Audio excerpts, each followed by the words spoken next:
everyone, and welcome to 12th night. I'm Tuuli.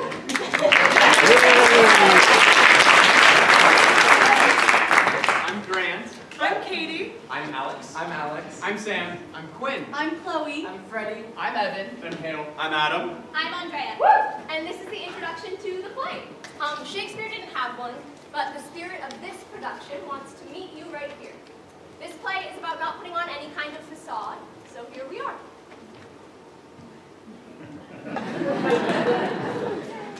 Thank you for joining us tonight. I bet you expected to hear some Shakespearean words by now. I'm sorry, very sorry. Here are a few to tide you over. Thy, forsooth, and bedroom. In fact, in true Shakespearean fashion, we've created a dumb show for you all.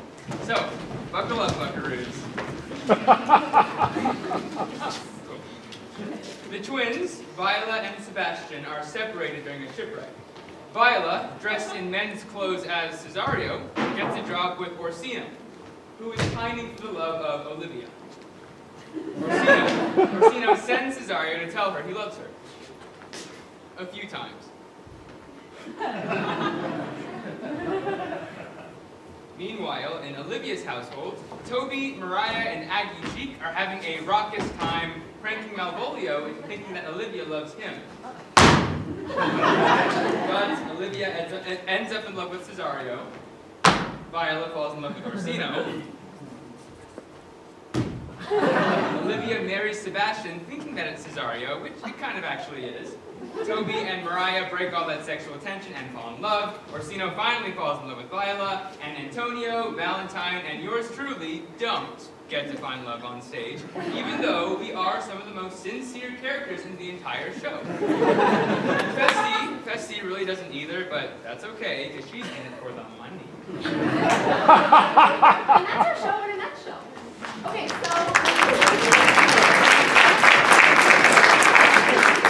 just about ready to get started, but one last thing before we can. Our director thought it would be a good icebreaker if he hid a prop, specifically a marker, in the audience every night. So if you all wouldn't mind looking under your seats for a marker, it should be taped just to the bottom of the seat there. And just holler if you found it. I need a note from my doctor for that. Bam. Hey, honey, how do I turn that some seat?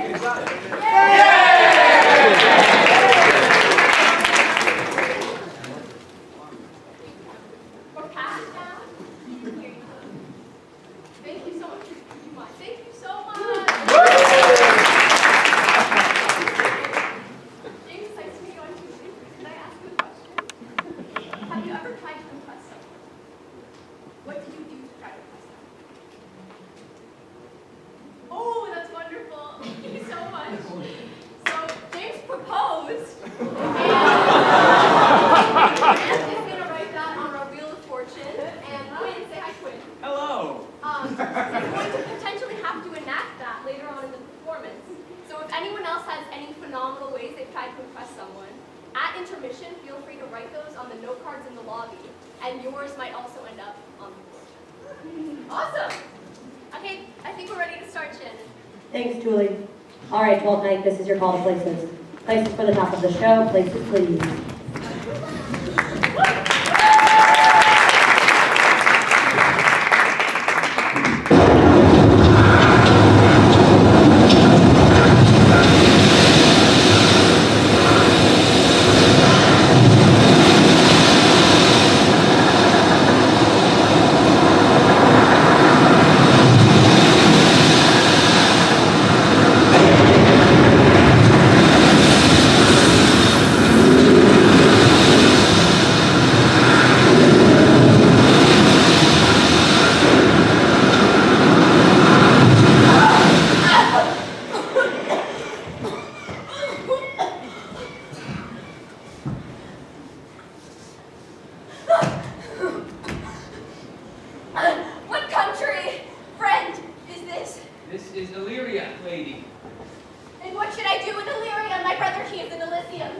Perchance he is not drowned. What think you, sailor? It is perchance that you yourself were saved. Oh, my poor brother, and so perchance may he. Assure yourself, madam, when your ship did split, I saw your brother, most provident in peril, bind himself to a strong mast that lived upon the sea. Mine own escape unfoldeth to my hope.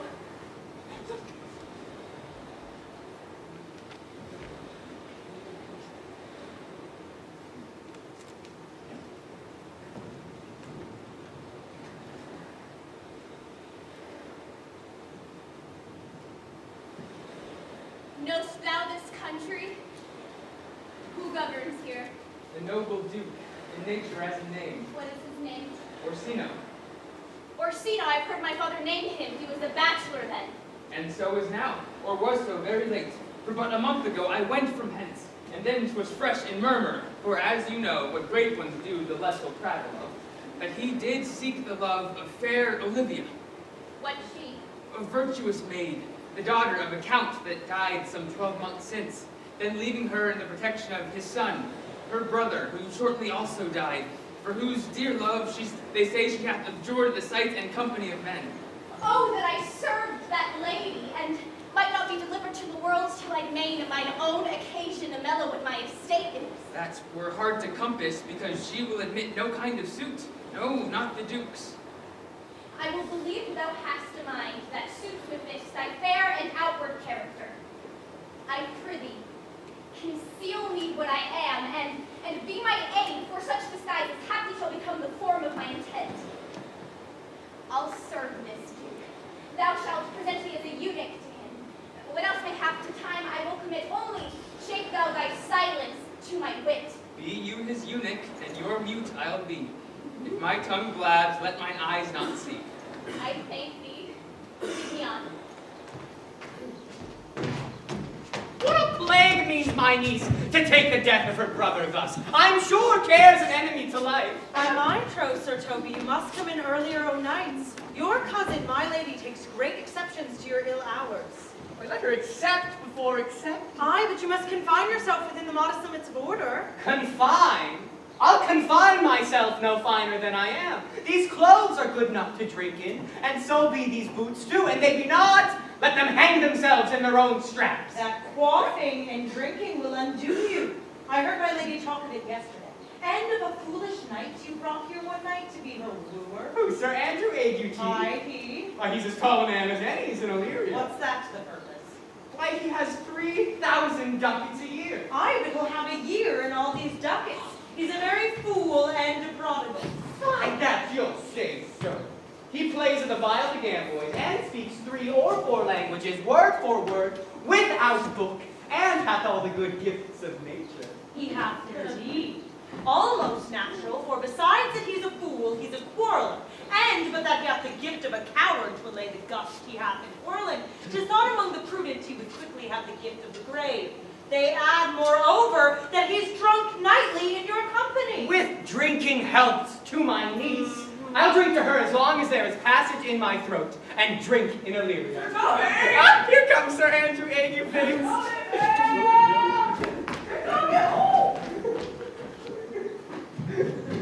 Oh no, Sir Toby Belch, sweet Sir Andrew. You fair shrew. And you too, sir. Accost, Sir Andrew. Oh, and what that? My niece's chambermaid. Oh, good mistress, accost. I desire better acquaintance. My name is Mary, sir. Good mistress, Mary accost. You mistake, knight. Accost is front her, board her, woo her, assail her. By my troth, I would not undertake her in this company. Fare you well. And you let part so, Sir Andrew, which thou mightst never draw sword again. And you part so, mistress, I may never draw sword again.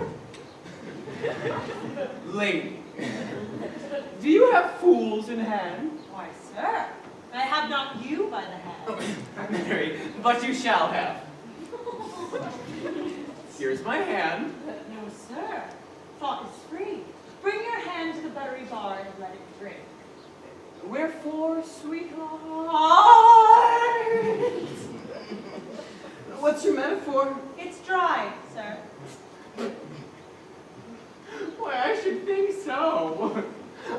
much an ass, but I can keep my hand dry.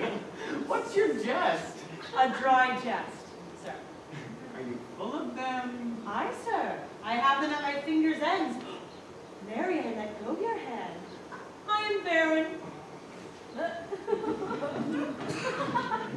Methinks sometimes I have no more wit than a Christian or an ordinary man has, but I am a great eater of beef.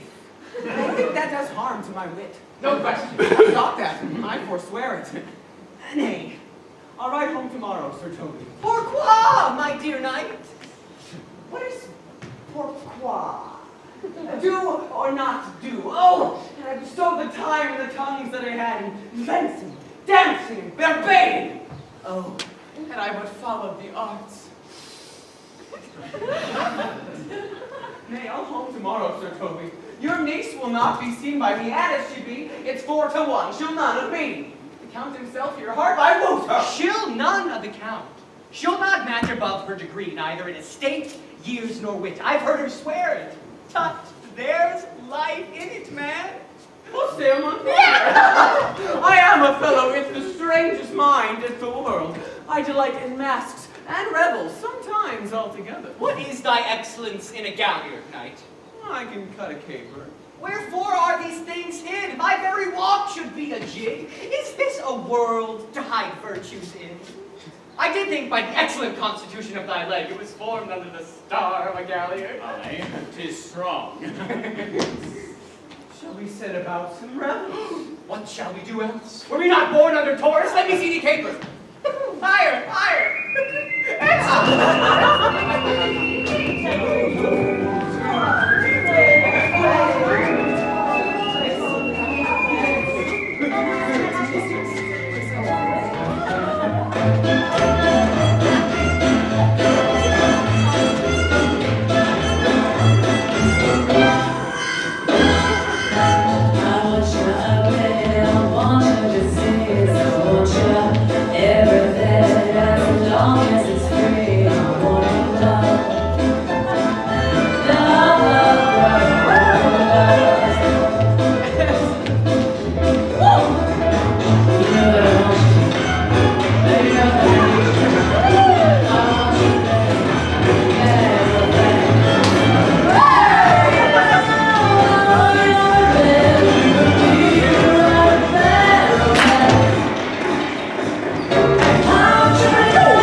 If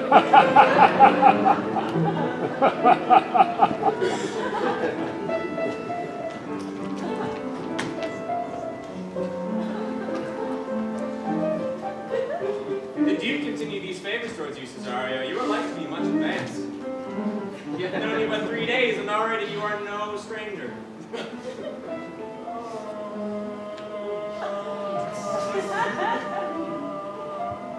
If music be the food of love, play on. Give me excess of it, that surfeiting this appetite may sicken and so die. Well, that strain again. It had a dying fall. Oh, it came o'er my ears like the sweet sound that breathes upon a bank of violets, stealing and giving odor. Enough. No more. This is not so sweet now as it was before. Oh, spirit of love, how quick and fresh art thou! So full of shapes is fancy that it alone is high fantastical. When mine eyes did see Olivia first, methought she purged the air of pestilence. That instant was I turned into a heart, and my desires, like fell and cruel hounds, have since pursued me. How now, what news from her? So please your lord, I might not be admitted, but from her handmaid I do return this answer. The element itself, until 7 years' heat, shall not behold her face and her view, but like a cloistress she will veiled walk, and water once a day her chamber round with eye-offending brine. All of this to season a brother's dead love, that she would keep fresh and lasting in her sad remembrance. Oh, to pay this debt of love but to a brother! How will she love when the rich golden shaft hath killed the flock of all affections else that live in her, when liver, brain, and heart, these sovereign thrones are all supplied, and filled her sweet perfections with one self-king? Way before me the sweet beds of flowers, love thoughts lie rich when canopied in bowers. Who saw Cesario, ho? On your attendance, my lord, here. Here. Here. Here. Here. Here. Here. Stand you a while aloof. Cesario, thou knowst no less but all. I have unclasped to thee the book, even of my secret soul. Therefore could you address thy gate unto her. Be not denied access, stand at her doors, and tell them, there thy fixed foot shall grow till you have audience. Sure, my noble lord, if she be so abandoned to her sorrow, as it is spoke, she never will admit me. Be clamorous and leap all civil bounds, rather than make unprofited return. Say I do speak with her, my lord, what then? Oh, then, unfold the passion of my love. Surprise her with discourse of my dear faith. It shall become thee well to act thy years. She will attend it better in thy youth than in the nuncios of more grave aspect. I think not so, my lord. Dear lad, believe it. For they shall yet belie thy happy years that say thou art a man.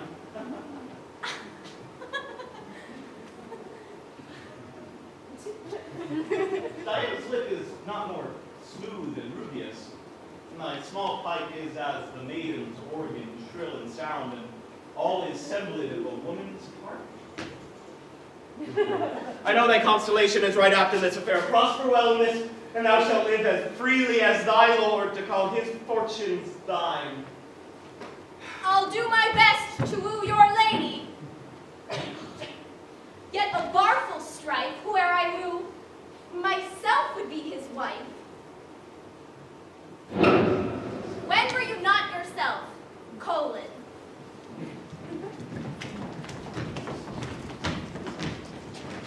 I am not myself when I don't have enough food in my belly. I am vegan, and so I need to eat a lot and often, or else I start to feel very lightheaded and primal, and then I eat, and the world is shiny again. When I first came to Northwestern, I thought I had to put on a mask. I became someone who was not myself in order to get ahead.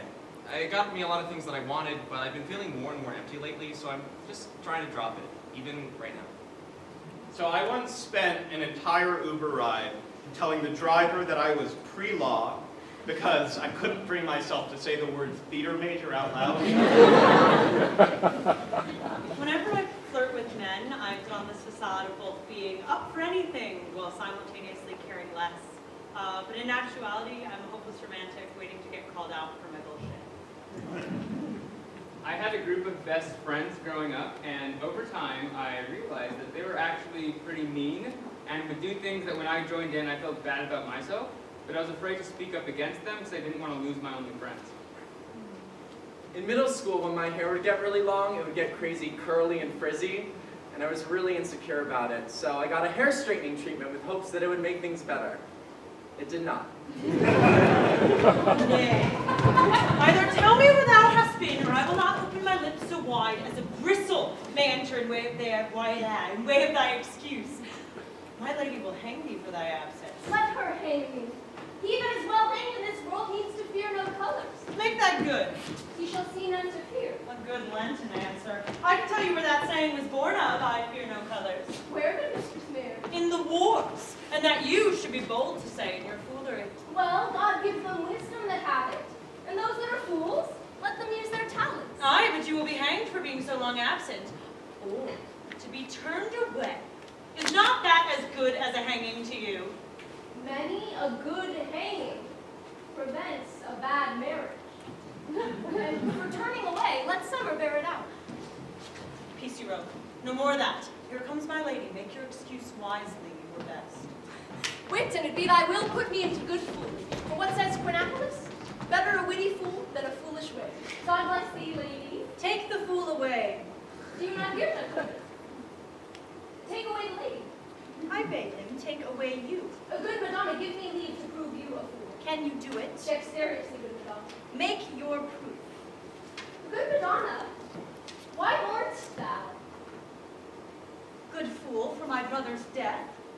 I think his soul is in hell, Madonna. I know his soul is in heaven, fool. The more fool, Madonna, to mourn for your brother's soul being in heaven. Take away the fool, gentlemen. What think you of this fool Malvolio? Doth she not mend? Yes, and shall do till the pangs of death shake her. Infirmity that decays the wise doth ever make the better fool. God send you, sir, a speedy infirmity for the better increasing your folly. How say you to that, Malvolio? I marvel your ladyship takes delight in such a barren rascal. I saw her put down the other day with an ordinary fool that has no more brain than a stone. Look you now, she's out of her guard already. Unless you laugh and minister occasion to her, she is gagged. Oh, you are sick of self-love, Malvolio, and taste with a distempered appetite. To be generous, guiltless, and of free disposition is to take those things for bird bolts that you deem cannon bullets. There is no slander in a loud fool, though she do nothing but rail, nor no railing in a known discreet man, though he do nothing but reprove. So now Mercury endue thee with leasing, for thou speakest well of fools. Good madam, there is at the gates a young gentleman much desires to speak with you. From the Count Orsino, is it? I know not, madam. 'Tis a very young man and well attended. Who of my people hold him in delay? Sir Toby, madam, your kinsman. Fetch him off, I pray you. He speaks nothing but madman. Fly on him. Go you, Malvolio. If it be you from the Count, I am sick, or not at home, what you will to dismiss it. Now you see how your fooling grows old, and people dislike it. Thou hast spoke for us, good Madonna, as if thy eldest son should be a fool, whose skull Jove crammed with brains. Oh, here he comes. One of thy kin has a most weak Piedmont. By mine honor, have drunk. What is he at the gate, cousin? A gentleman. A gentleman. What gentleman? 'Tis a gentleman here. A plague of these pickled herring. How now, sir? Good Sir Toby. Cousin. Cousin, how have you come so early by this lethargy? Lechery. I defy lechery. There's one at the gate. I, Mary. What is he? Let him be the devil, and he will. I care not. Give me faith, say I. Well, it's all one.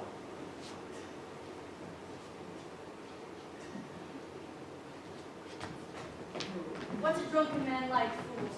Like a drowned man, a fool, and a madman. One drowns him while he makes him a fool, a second mads him, and a third drowns him. He's drowned. Go look after him. He is but mad yet, Madonna, and the fool shall look to the madman. Madam, young fellow will swear he will speak with you. I told him you were sick. He takes on him to understand so much and therefore comes to speak with you. I told him you were asleep. He seems to have a foreknowledge of that too, and therefore comes to speak with you. What is to be said to him, lady? Tell him he shall not speak with me. Has been told so, and he says he'll stand at your door like a sheriff's post and be the supporter to a bench, but he'll speak with you. What kind of man is he? Why, of mankind. What manner of man? A very ill manner. He'll speak with you, will you or not? Of what personage and years is he? Between boy and man, he is very well favored, and he speaks very shrewishly. One would think his mother's milk were scarce out of him. Let him approach. Call in my gentlewoman. Gentlewoman, my lady calls. Give me my veil. Come, throw it o'er my face. We'll once more hear Orsino's embassy.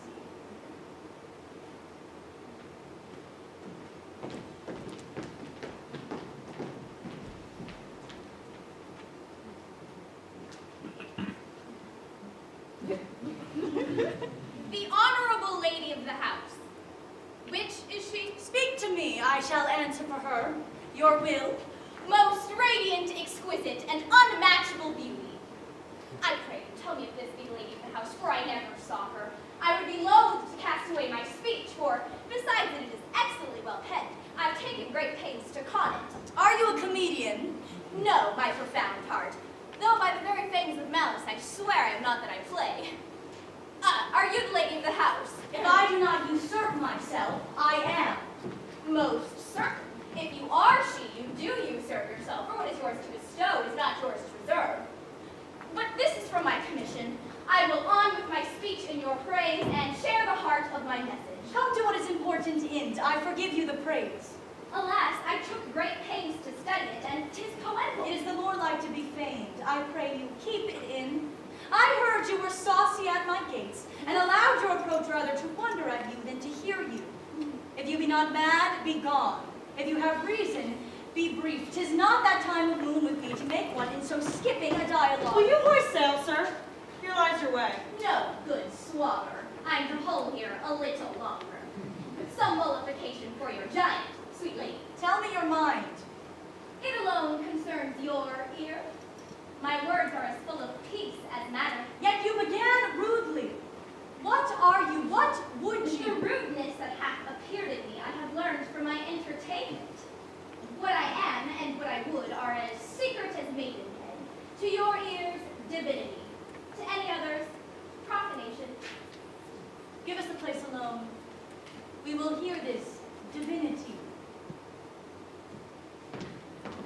Now, sir, what is your text? Most sweet lady! A comfortable doctrine, and much may be said of it. Where lies your text? In Orsino's bosom. In his bosom. In what chapter of his bosom? To answer by the method, in the first of his heart. Oh, I have read it. It is heresy. Have you no more to say? Good madam, let me see your face. Have you a commission from your lord to negotiate with my face? You are now out of your text. But we will draw the curtain and show you the picture. Look you, sir, such a one I was this present. Is not well done? Excellently done. If gone at all. 'Tis ingrained, sir. 'Twill endure wind and weather. 'Tis beauty truly blent, whose red and white nature's own sweet and cunning hand laid on. Lady, you are the cruelest she alive if you will lead your graces to the grave and leave the world no copy. Oh, sir, I will not be so hard-hearted. I will give out divers schedules of my beauty, and it shall be inventory. and every particle and utensil labeled to my will as item, 2 lips, indifferent red, item, 2 gray eyes with lids to them, item, 1 neck, 1 chin, and so forth. Were you sent hither to praise me? I see what you are. You are too proud. But if you were the devil, you are fair. My lord and master loves you. Your lord does know my mind. I cannot love him, yet I suppose him virtuous. Know him noble, a gracious person, but yet I cannot love him. He might have took his answer long ago. If I did love you in my master's flame, with such a suffering, such a deadly life, in your denial I would find no sense. I would not understand it. Why, what would you? Make me a willow cabin at your gate, and call upon your soul within the house. Write loyal cantons of contented love, and sing them loudly, even in the dead of night. Hollow your name to the reverberant hills, and make the babbling gossip of the air cry out, Olivia. Oh, you should not rest between the elements of air and earth, but you should pity me. You might do much. What is your parentage? Above my fortunes, yet my state is well. I am a gentleman. Get it, your lord. I cannot love him, let him send no more, unless perchance he were to come to me again. To tell me how he takes it. Thank you for your pains. I fare thee well. Spend this for me. I am no feed post, lady. Keep your purse. My master, not myself, lacks recompense.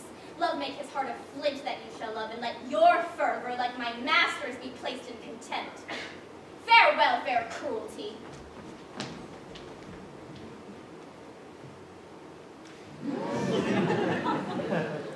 Thy tongue, thy face, thy limbs, action, and spirit do give thee 5-fold blazon. Not too fast. Soft. Soft.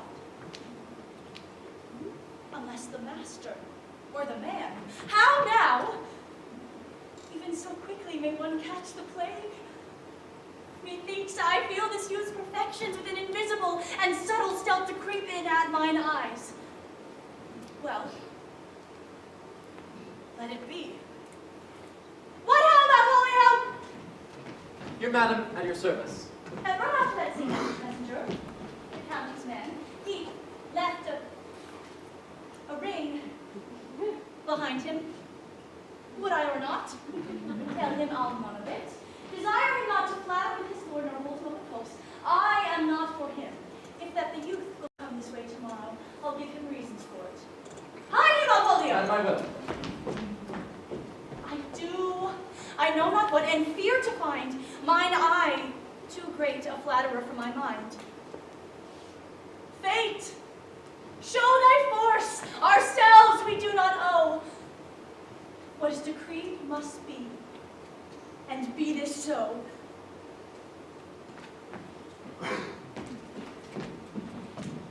Countess Olivia returns this ring to you, sir.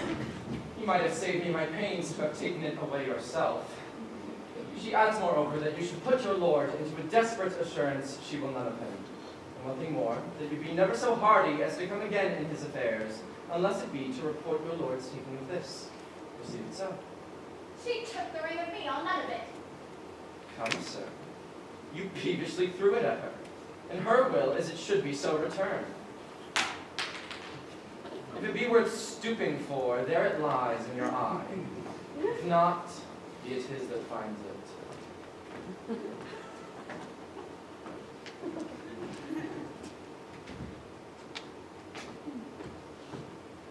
I left no ring with her. What means this lady?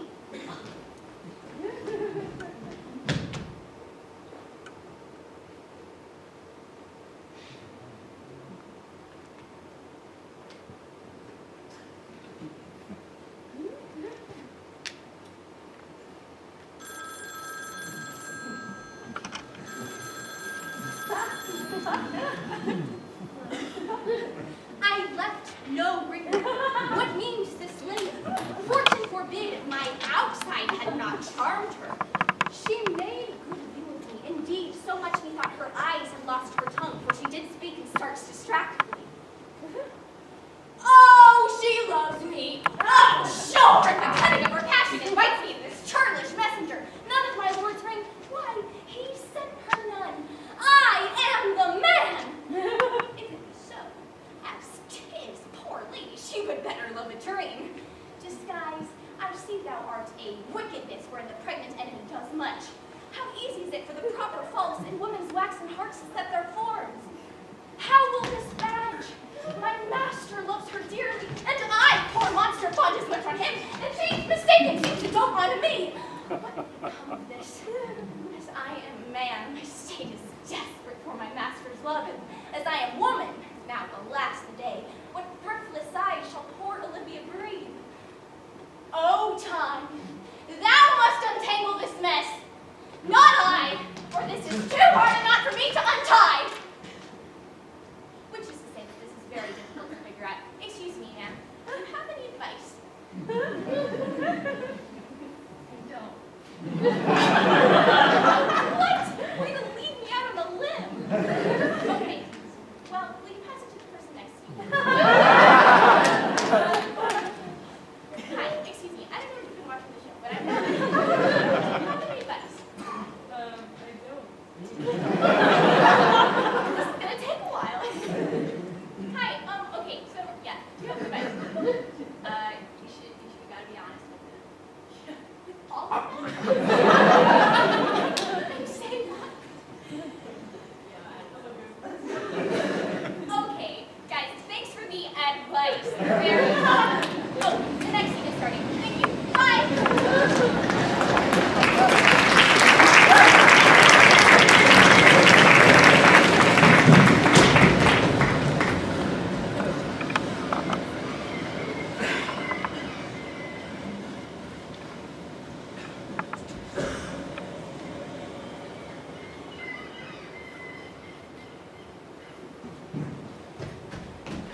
Let me yet know of you, whither you are bound. No, sooth, sir, my determinate voyage is mere extravagancy.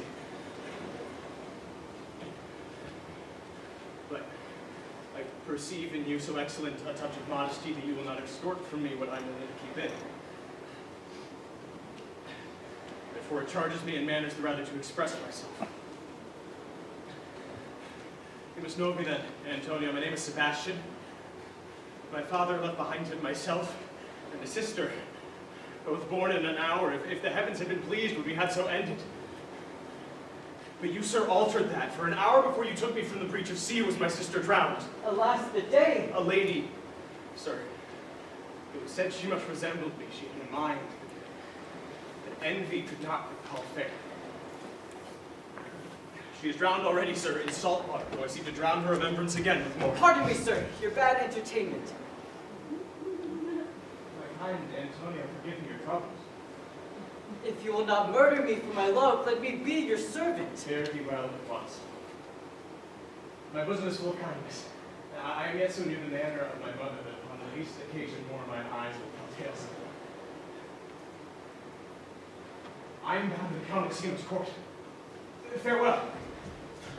The gentleness of all the gods go with thee. I have many enemies in Orsino's court, else would I very shortly see thee there. But come what may, I do adore thee so that danger shall seem sport. And I will go. Approach, Sir Andrew. Not to be abed after midnight is to be up betimes. Hey! By my troth, I know not. But to be up late is to be up late. A false conclusion. I hate it as an unfilled can. To be up after midnight and to go to bed then is early. So, that to go to bed after midnight is to go to bed betimes. Does not our lives consist of the four elements? Faith, so they say, but I think it rather consists of eating and drinking. Thou art a scholar, therefore let us eat and drink. Marian, a stoop of wine. Here comes the fool of faith. Oh, now, my heart, did you never see the picture of Wade 3? welcome, ass. Let's have a catch. Ooh. Oh, my troth, the fool has an excellent breast. Oh, I had 40 shilling, I had such a leg, and so sweet a breath to sing as the fool had. Come, there's 6 pence for you. Let's have a song. There's a testro for me, too. Would you have a love song or a song of good life? Oh, a love song, a love song. Aye, I care not for good life.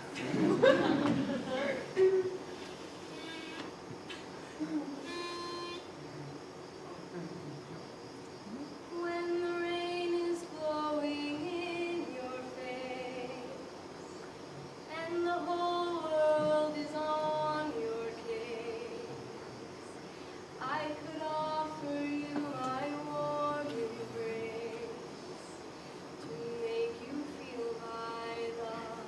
Excellent. Good faith. Good. When the evening shatters and the stars, and there is no one there to dry your tears, I could hold you for a million years. My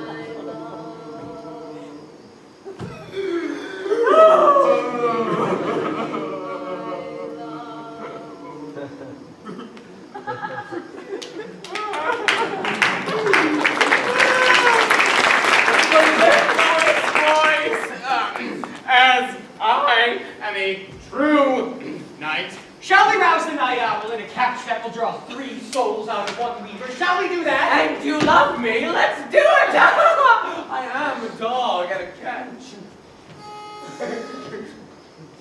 It's the remix to ignition. I fish on the kitchen. Mama rolling that body, got every man in your wishes. Dipping on coke and rum. I'm like, so what? I'm drunk. It's the freaking weekend, baby. I'm gonna have me some fun. 'Cause after the party, it's the after party. And after the party, it's the hotel lobby. That's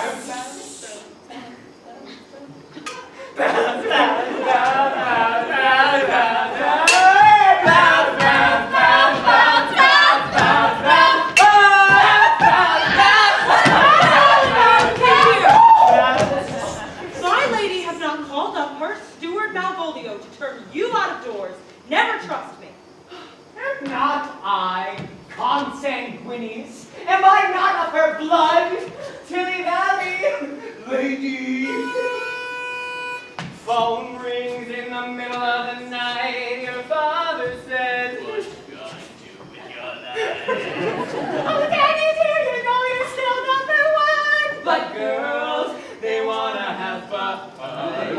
Oh, girls, they wanna have. That's all they really want. Some fun. When the working day is done. Oh, girls, they wanna have fun. Oh, girls, they wanna have fun. Oh, beshrew me, the knight's an admirable fool there. Aye, he'd do well if he be disposed, as do I too. He does it with more grace, but I do it more natural. D-natural. Whoa, I wanna dance with somebody. I wanna feel the heat with somebody. My master! Are you mad or what are you? Have you no wit, manners nor honesty, but to gabble like tinkers at this time of night? Do you make an alehouse of my lady's house that you squeak out your cosier's catches without any mitigation or remorse of voice? Is there no respect of persons, place, nor time in you? We did keep time, sir. They got catches. Sir Toby, I must be round with you. My lady bade me tell you that though she harbors you as her kinsman, she's nothing allied to your disorders. If you can separate yourself and your misdemeanors, you are welcome to the house. If not, and it would please you to take leave of her, she is very willing to bid you farewell.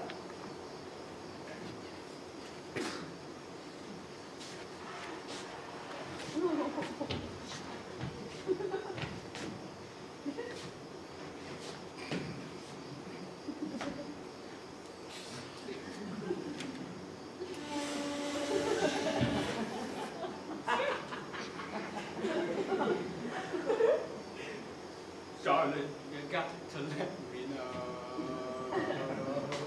Should I stay? Should I? If you say that you are mine, I'll be here till the end of time. So come on and let me know. Should I stay or should I go? Hey, good Sir Toby. Should I stay or should I go? Should I stay or should I go now? If I go, there will be trouble. But if I stay, there will be trouble. So come on and let me know. Should I stay or should I go?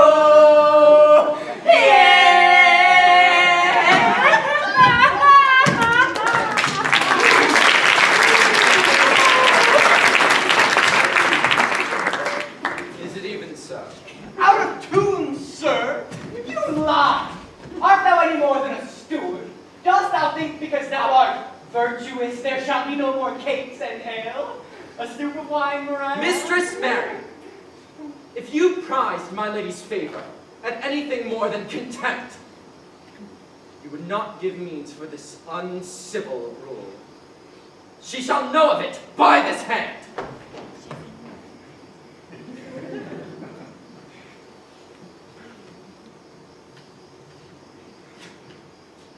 Go shake your ears!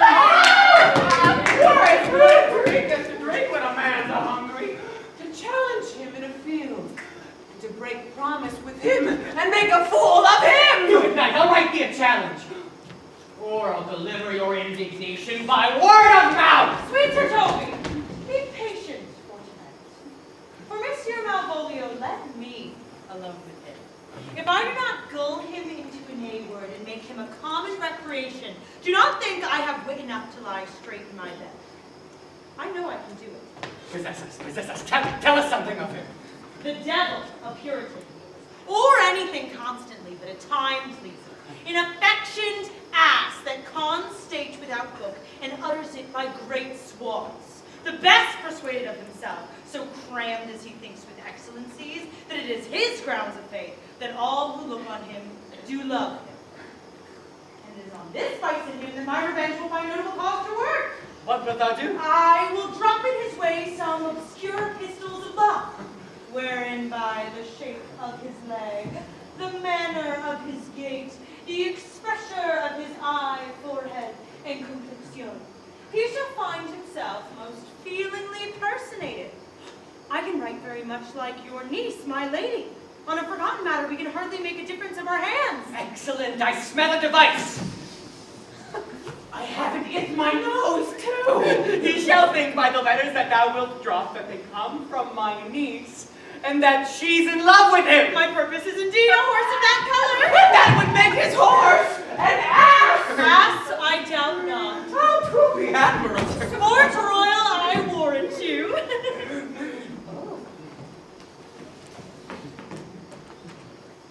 Good night, Penny Vicenni.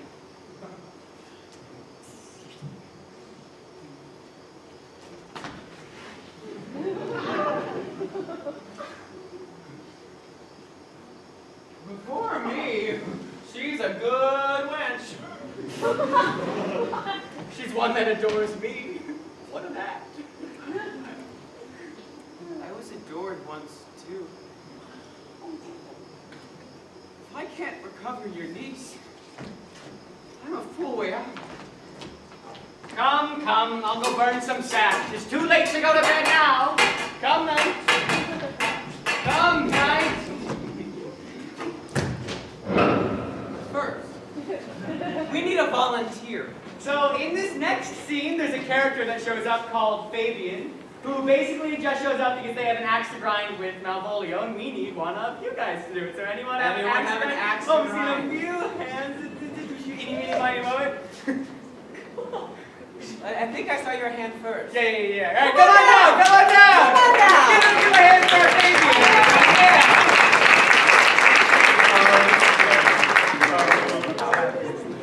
Hi, what's your name? I'm Jeremy. No, you're Fabian. Welcome to Illyria. Come follow me. intermission. Give me some music. Come, Cesario. But that piece of song, that old and antique song we had last night, you thought it did relieve my passion much. Come but one verse. She is not here, so please your lordship that she sing it. Who was it? Feste the jester, my lord. A fool that the Lady Olivia's father took much delight in. She's about the house. Seek her out. Play the tune the while. Come hither, boy.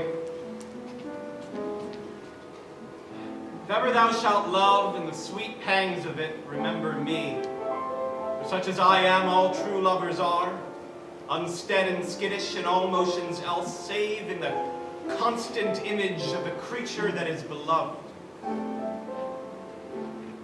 How dost thou like this tune? It gives a very echo to the seat where love is throned. Thou dost speak masterly. My left upon, young though thou art, thine eye hath stayed upon some favor that it loves. Hath it not, boy? A little, by your favor. What sort of womanist? Of your complexion.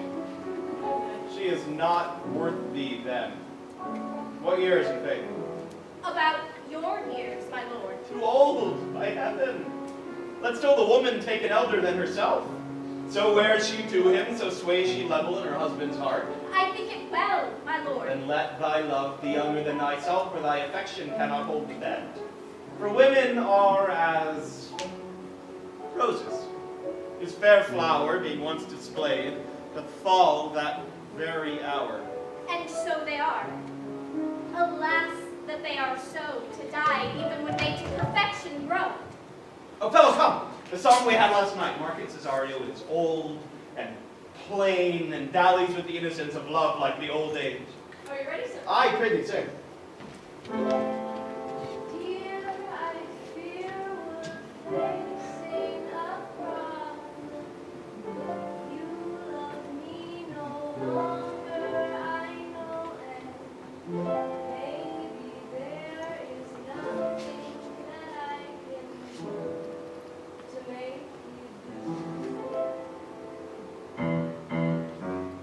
Mama tells me I shouldn't bother, that I ought to stick to another man who surely deserves what he do. So I cry and I beg and I pray, love me, say that you love me, fool me, go on and fool me, love me, pretend that you love me, leave me, say that you need me. So I cry and I beg for you to love me, say that you love me, leave me, say that you need me.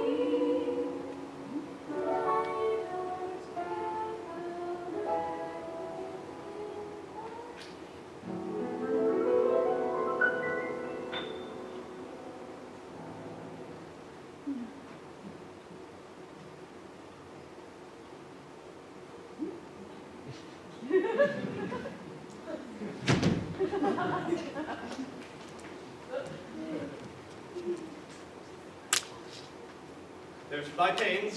No pain, sir. I take pleasure in singing. I'll pay thy pleasure then. And pleasure will be paid one time or another. Give me now leave to leave thee. Let all the rest give place.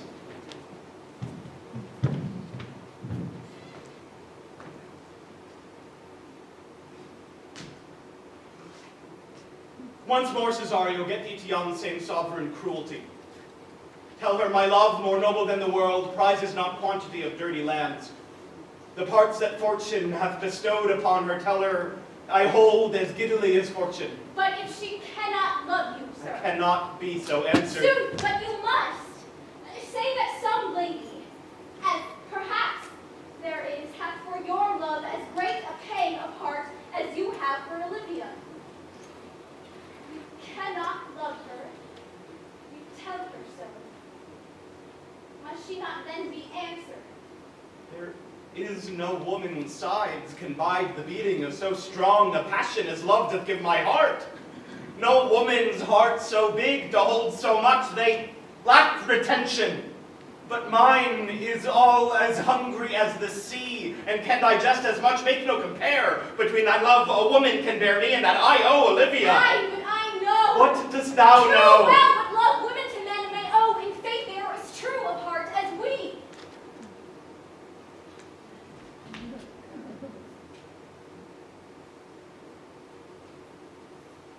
My father had a daughter.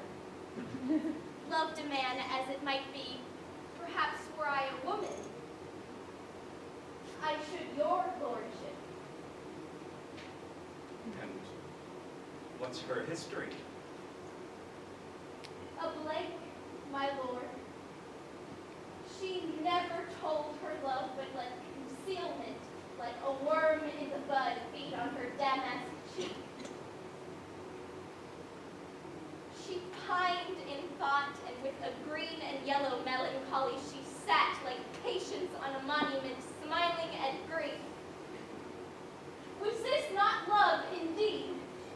We, men, may say more, swear more, but indeed our shows are more than will, for still we prove much in our vows, but little in our love. But died thy sister for love, my boy?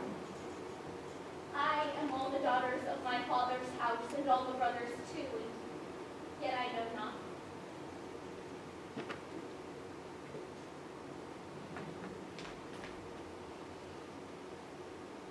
Sir, shall I to this lady? Aye, that's the thing. To her in haste, give her this jewel. Say, my love can give no place, bide no denying. Unreciprocated love. Call it. So my freshman year, I was drunk on strawberry lemonade Svedka in the basement of Jones Residential College, and I passionately told my girlfriend, I think I'm falling in love with you, and she responded, what makes you say that? 4 years ago, I was dating someone, and he broke up with me by reading a paragraph on the Notes app of his iPhone that him and his parents had written together. No matter how persistently or how many times I slide into Zac Efron's Instagram DMs, he has never responded. Back in middle school, I had sort of a thing for this girl, which was kind of special because it was my first actual crush. There was just one small problem. She was dating my older brother, Flynn.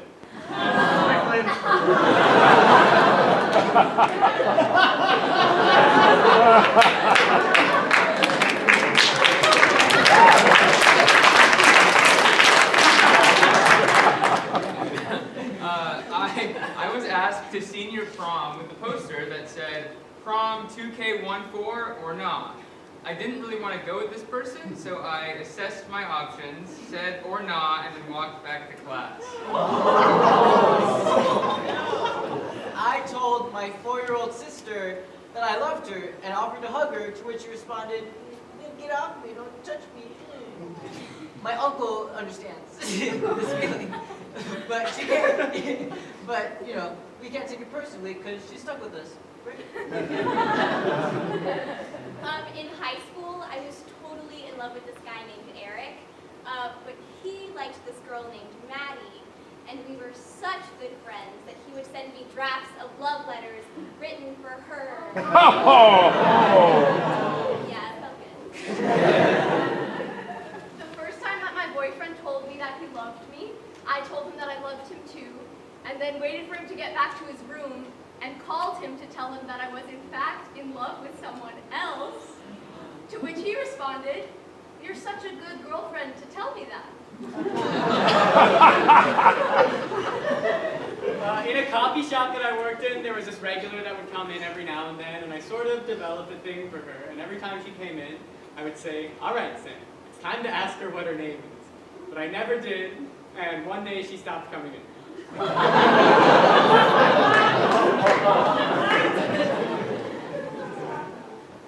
I love the theater, but now I'm not sure. Toby,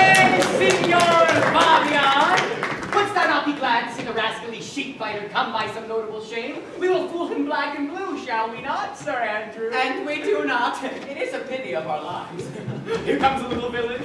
Get you all three into a box tree. Malvolio's coming down this walk. He has been yonder in the sun practicing behaviors to himself this past half an hour. Observe the love of mockery, for I know that this letter will make a contemplative idiot of him. Close in the name of justice. Lie thou there, for here comes the trout that must be caught with tickling.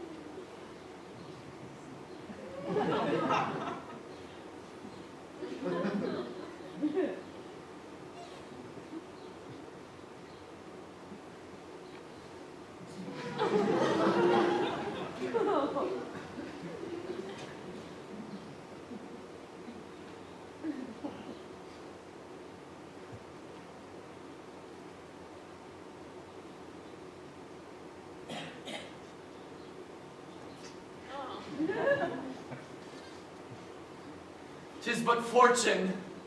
All is fortune. Mauricio once told me she did affect me. And I've heard herself come thus near that should she fancy it should be one of my complexion. Besides, she uses me with a more exalted respect than anyone else that follows her. What should I think on't? Here's an overweening rogue slight. I can so beat the rogue. Peace, I say.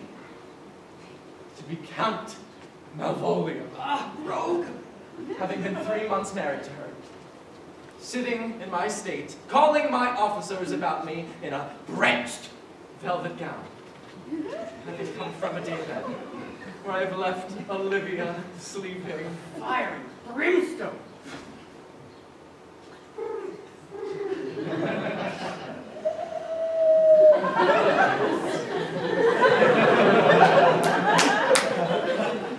And then, to have the humor of state, and after a demure travel of regard, telling them I know my place, as I would they should do theirs, to ask for my kinsman, Toby. Bolts and shackles. 7 of them, with an obedient start make out for him. I frowned a while, and perchance wind up my watch, or play with my some rich jewel. Toby approaches, curtsies there to me. Shall this fellow live? I extend my hand to him thus, quenching my familiar smile with an austere regard of control. Is Toby not capable of blow of the lips then? Telling him, cousin Toby, my fortunes, having cast me upon your niece, give me this prerogative of speech. What? You must amend your drunkenness. Oh, out, scab! Besides, you waste the treasure of your time with a foolish knight. That's me, I warned you. One Sir Andrew. I knew 'twas I. I'm often called a fool.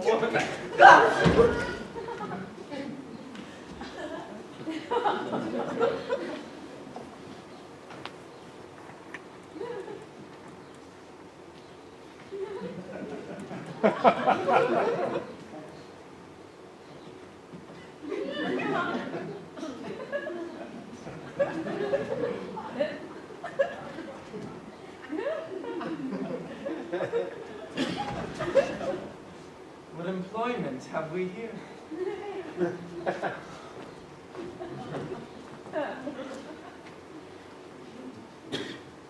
On my life, this is my lady's hand. This be her very seas, her ewes and her teas, and thus she makes her great peas. It is in contempt of questioning her hand. Her seas, her ewes, and her peas. Why is that? To the unknown beloved, this and my good wishes, her very phrases. By your leave, wax, soft, and the oppressor, her Lucrece with which she uses to seal. 'Tis my lady. Who should this be?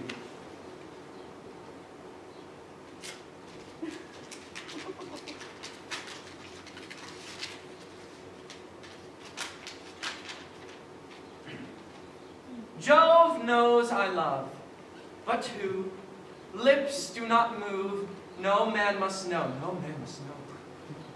What follows? The number's altered. No man must know. Oh, if this should be thee, Malvolio. Marry, hang thee, rock. I may command where I adore, but silence, like a Lucrece knife, with bloodless stroke my heart doth gore.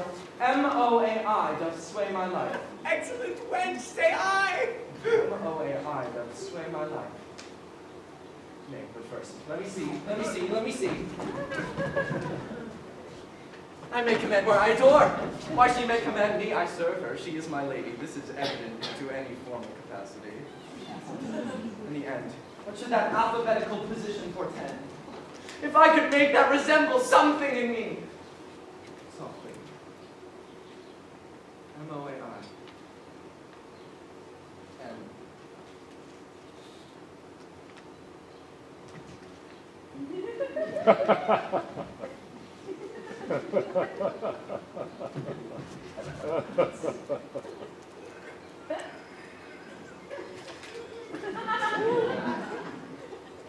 Malvolio. M, why that begins my name. But then there is no constancy in the sequel that suffers under probation. A should follow, but O does. And then I comes from behind. M-O-A-I. This simulation is not as the former, and yet to crush this a little, it would bow to me. For every one of these letters are in my name. Soft. Here follows prose. If this fall into thy hand, revolve. In my stars I am above thee, but be not afraid of greatness. Some are born great, some achieve greatness, and some have greatness thrust upon them.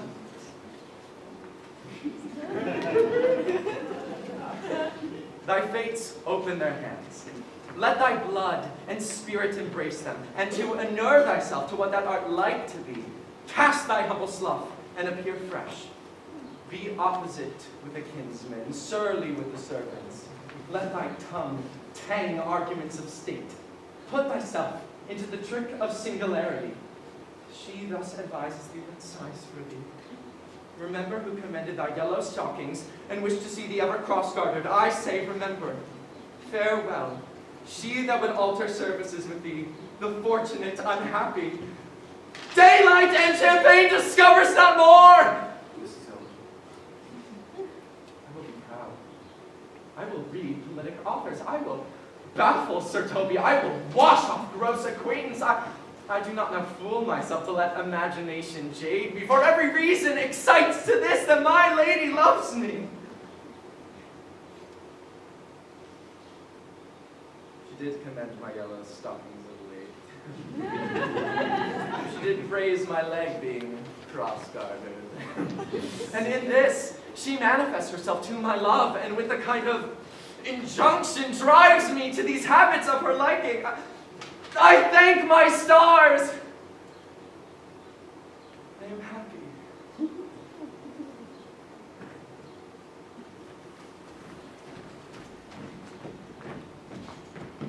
Here's yet a postscript! Thou canst not choose, but know who I am. If thou entertainst my love, let it appear in thy smiling. Thy smiles become thee well, therefore in my presence still smile, dear my sweet, I prithee. Jove, I thank thee. I will smile. I will do everything that thou wilt have me.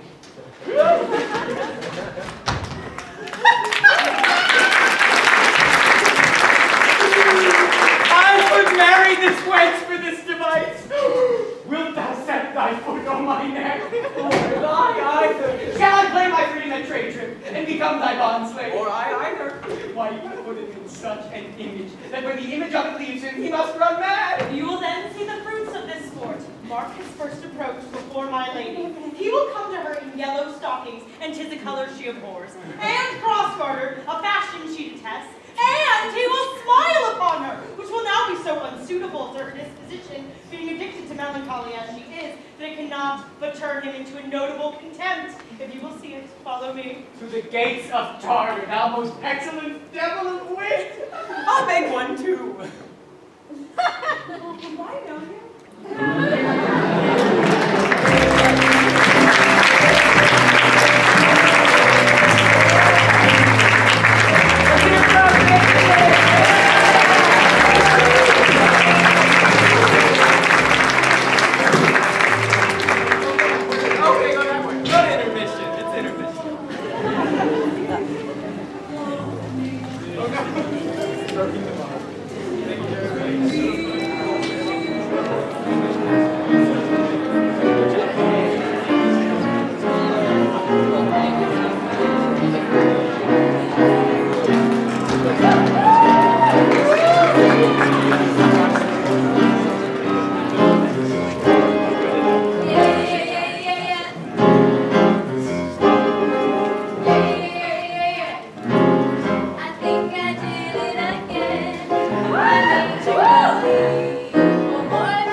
I do live by the church, for I do live at my house, and my house would stand by the church. So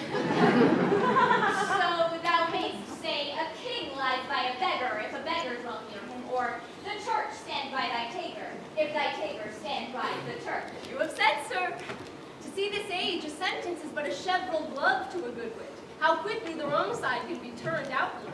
Nay, that's certain. They that dally nicely with words may quickly make them wanton. Art not thou Lady Olivia's fool? No, indeed, sir. The Lady Olivia has no folly.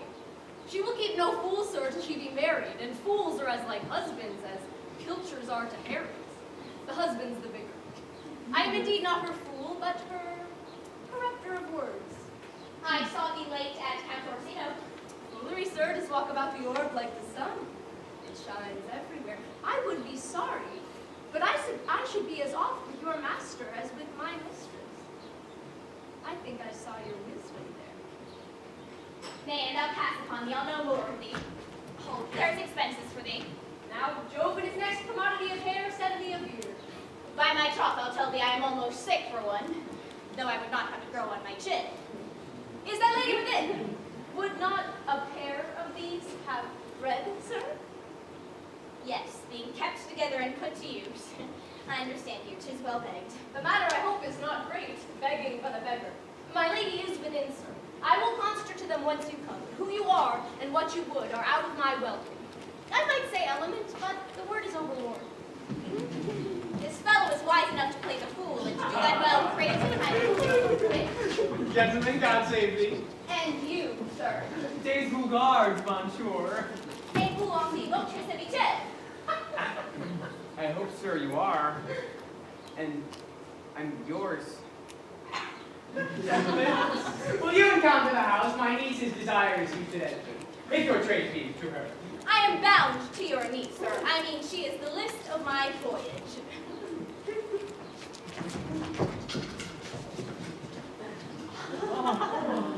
Most excellent, accomplished lady, the heavens rain odors on you. That youth is a rare courtier. Rain odors. My matter hath no voice, lady, but to your own most pregnant and vouchsafed ear. Odors. Pregnant. Vouchsafed. I'll get them all three.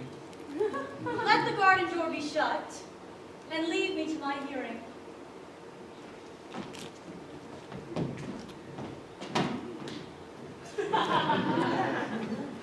Give me your hand, sir. My duty, madam, and most humble service. What is your name? Cesario is your servant's name, fair princess. My servant, sir. 'Twas a never merry world since lowly feigning was called compliment. Your servant to the Count Orsino, you. And he is yours, and his must need to be yours. Your servant is your servant, madam. For him, I think not on him, for his thoughts.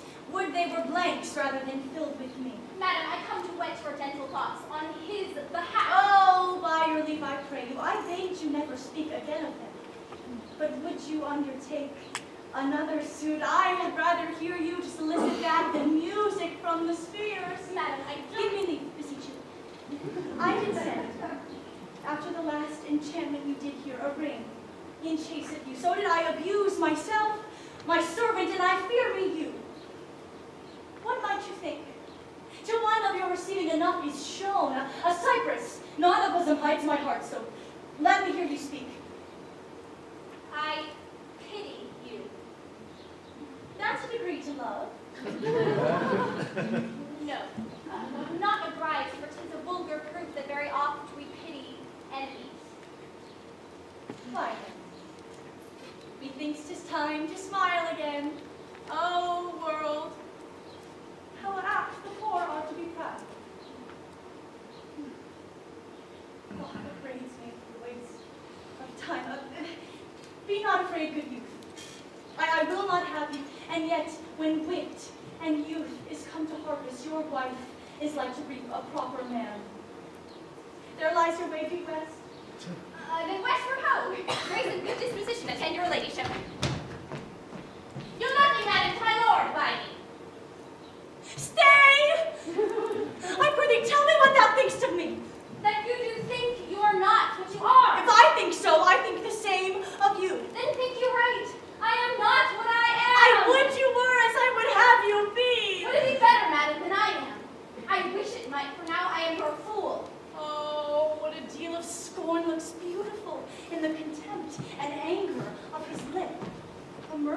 shows not itself more soon than love, that would seem hid.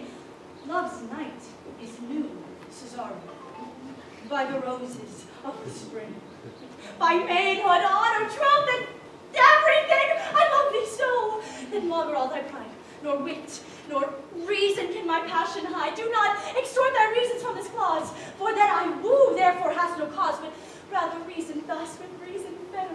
Love sought is good, but given unsought is better. Ah, by my innocence, I swear, and by my youth I have one heart, one bosom, and one truth that no woman has, nor never none shall be mistress of it, save I alone. And so adieu, good man.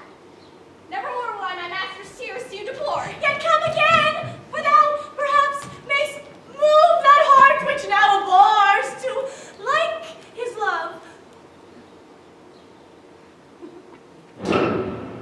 Coming clean, colon.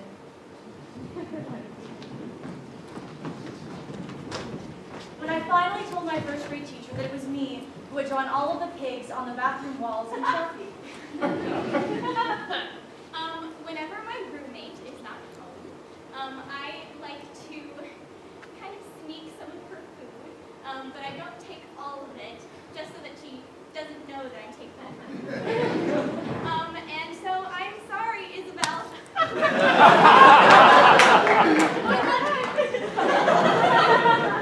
When I was in high school for a party, I stole a little bit of vodka from my parents and replaced it with water. The next day, my dad informs me that his vodka aficionado friend would be coming over to stay with us for a few days. And he was really excited for him to try this new vodka that they had bought. So I freaked out, thinking that this vodka aficionado would be able to tell that I'd replaced vodka with water.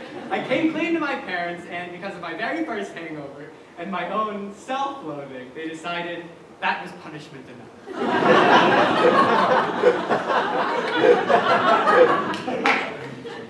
When I got my first phone in 6th grade, I was texting my friend, and I texted him the F word, which is a big no-no in my house.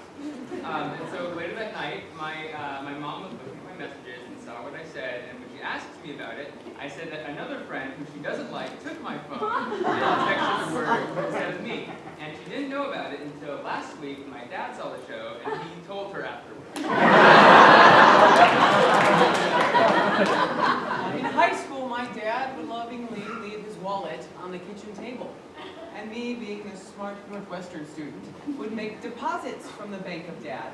$20 here, $60 there. Now, granted, I didn't take his credit card like my sister did probably every week. But still, I'm just glad he didn't charge interest. Freshman year, a boy complimented my shoes, and I said, "Thanks, I made them." And for the past 3 years, he's thought I was a cobbler. I actually never came clean about that. Last month I was at the Whitney Museum, and if you're under 18, it's free admission. So being 19, I thought I could pull it off. And stupidly trusting my simple math skills, when the cashier asked me my birthday, I confidently said, April 14th, 1990... Yeah. Handed her my crack. On the theme of taking things, hey, Uncle Abel. He lives like 12 floors above my parents' apartment. So any trips up there, I would either take a little bit of, alcohol, or a little bit of, soda to chase the alcohol that we had, or a piece of pizza that he had the night before. Nay, I'll not stay a jot longer. Thy reason, dear Venom, give thy reason. I saw your niece do more services to the Count's serving men than she ever did upon me.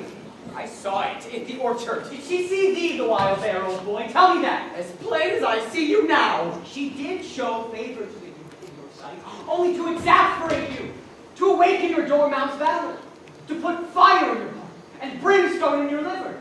You are now sailed to the north of my lady's opinion, where you will hang like an icicle on a Dutchman's beard, unless you do redeem it by some laudable attempt, either of valor or policy. And be it anyway, be it with valor, for policy I hate. Build me thy fortunes then upon the basis of valor. Challenge me, the Count's youth, to fight with him. Hurt him in 11 places. Will you bear me a challenge to him? Go, right in, martial hands. Where shall I find you? We'll call me at Cubiculum. Go. Oh, a cost. Look where the youngest wren of mine comes. If you desire the spleen and will laugh yourself into stitches, follow me. He's in yellow stockings. And cross yours. Most villainously, I have dogged him like his murderer. He does obey every point of the letter that I dropped in his way to betray him. You have not seen a thing as 'tis. I can hardly forbear hurling things at him. I know my lady will strike him, and if she do, he'll smile and take it for a great favor. Come, bring me where he is.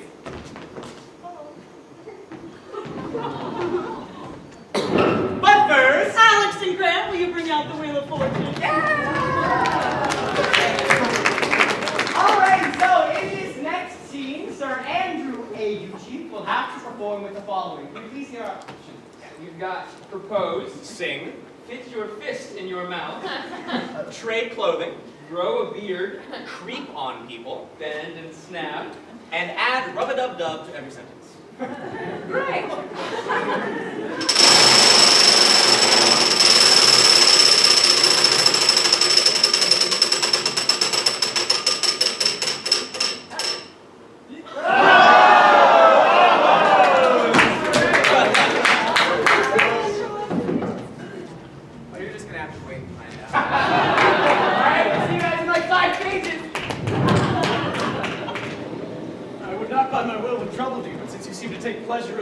I will no further chide. I could not stay behind you. My desire, more sharp than violent steel, did spur me forth. And not all love to see you, though so much as might have drawn one to a longer voyage. But jealousy will befall your travel, being skilless in these parts, which to a stranger, unguided and unfriended, often prove rough and unhospitable. My willing love, the rather by these arguments and fears set forth in your pursuit. My kind Antonio, I can no other answer make but thanks and ever thanks. And oft good turns are shuffled off with such uncurrent pay. But were my worth, as is my conscience firm, you should find better deal. What's to do? Shall we go see the relics of this town? Tomorrow, sir, but first we'll see your lodging. I am not weary, it is long tonight. I pray thee, let us satisfy our eyes with the memorials and the things of fame that do renown this city. Would you pardon me? I do not without danger walk these streets. Once in a sea fight against Orsino's galleys, I did some service of such note indeed that were I ta'en here, would scarce be answered. Do not walk then too open. It doth not fit me. Hold, sir. Here's my purse. In the south suburbs at the Elephant is best to lodge. I will bespeak our diet, whilst you beguile the time and feed your knowledge with viewing of the town. There shall you have meat. Why are your purse? Happily your eyes shall light upon some coin you desire to purchase. And your store, I think, is not for idle market, sir. I'll be your purse bearer and leave you for an hour. To the Elephant! I do remember.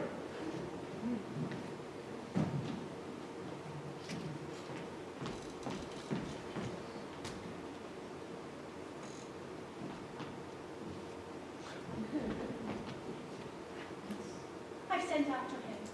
He says he'll come. How shall I feast him? What bestow of him for youth is bought more often begged to borrow.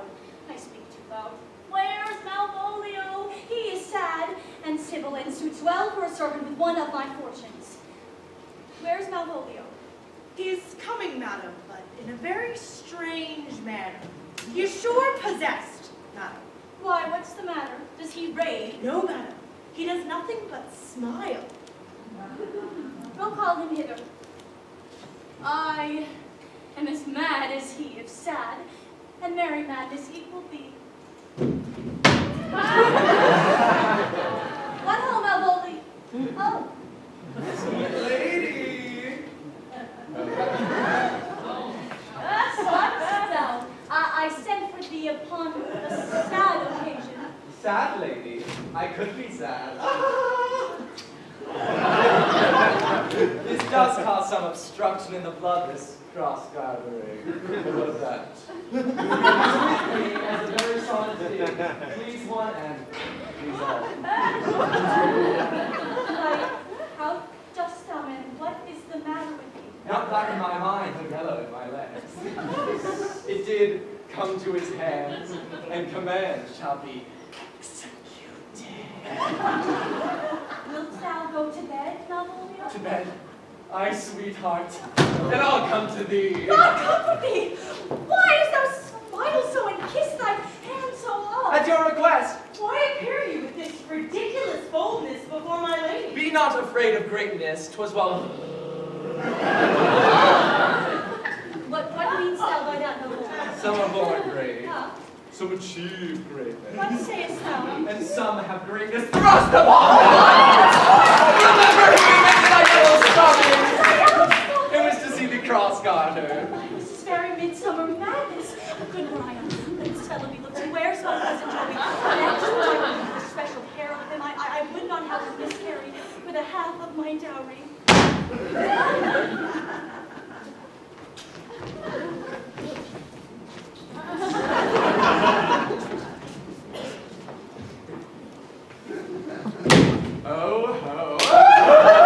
Do you come near me now? No worse man than Sir Toby to look to me. But this concurs directly with the letter. She sends him on purpose that I may appear stubborn to him, for she incites me to that in the letter. Cast thy humble slough, says she. Be opposite with a kinsman, surly with the servants, and consequently sets down the matter how. And when she went away just now, let this fellow be looked to. Fellow, not Malvolio nor after my degree, but fellow, why, everything adheres together. That no dram of a scruple, no scruple of a scruple, no incredulous or unsafe circumstance. What can be said? Nothing that can be can come between me and the full prospect of my hopes. Well, Jove, not I, is the doer of this, and he is to be thanked. Which way is he in the name of sanctity? If all the devils of hell be drawn in little, and Legion himself possessed him, yet I'll speak with him. Go off. I discard you. Let me enjoy my private go off. Lo, how humble the fiend speaks within him. My lady prays you to have a care of him, good Sir Toby. Uh-huh. Does she so? Go to, peace. Peace, we must deal gently with him. Let me alone. How dost thou, Malvolio? How is with you? What man defied the devil? Consider, he's an enemy to mankind! Do you know what you say? Laud you when you speak ill of the devil. See how he takes it to heart. I pray to God he be not bewitched. Come now, mistress. Oh, Lord, prithee, hold thy peace. This is not the way. Do you not see you move him? Let me alone with him. No way but gentleness. Gently, gently. The fiend is rough and will not be roughly used. How now, my bound cock? How dost thou, Chuck? Sir. Get him to say his prayers. Good Sir Toby, get him to pray. Go hang yourselves. All. You are idle, shallow things. I am not of your element. You shall know more hereafter.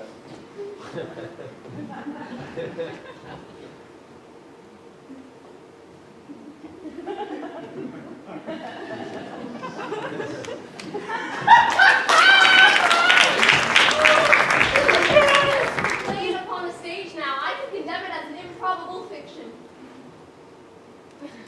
Come, we'll have him in a dark room and bound. My niece is already in the belief he's mad. We'll carry it thus for our pleasure and his penance till our very pastime, tired and out of breath, prompt us to have mercy on him. At which time we will bring the device to the bar and crown thee for a finder of madmen. What's he? Here's my challenge. Read it! I warrant, there's vinegar and pepper in it.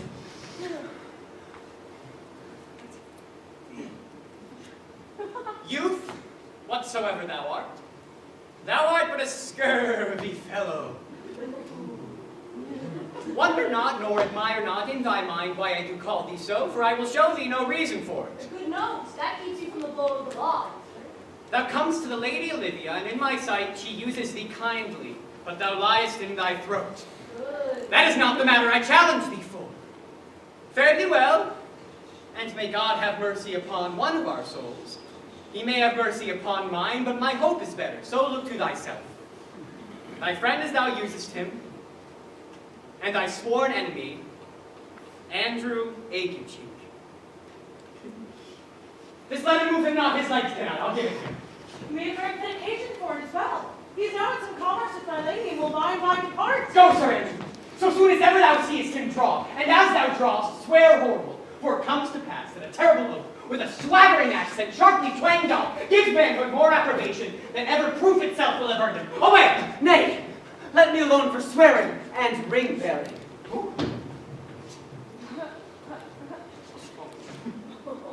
Now will not I deliver this letter. Being so excellently ignorant, it will breed no terror in the youth. You will find it comes from a clodpole. But I will deliver his indignation by word of mouth. Set upon Aguecheek a notable report of valor. This will drive the gentleman, as I know the youth will aptly receive it, into a most hideous opinion of his rage, skill, fury, and impetuosity. This will so fright them both that they will kill one another on the look like cockatrices. Oh, here he comes with your niece. I will meditate the while upon some horrid message for a challenge. I've said too much.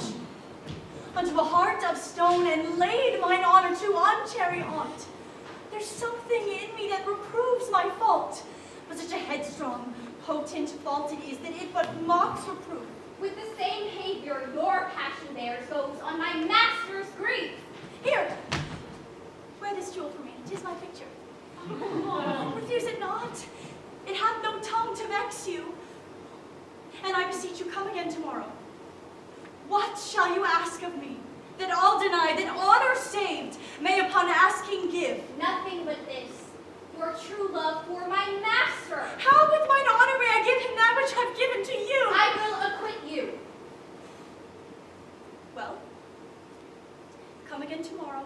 I fare thee well. A fiend like thee might bear my soul to hell.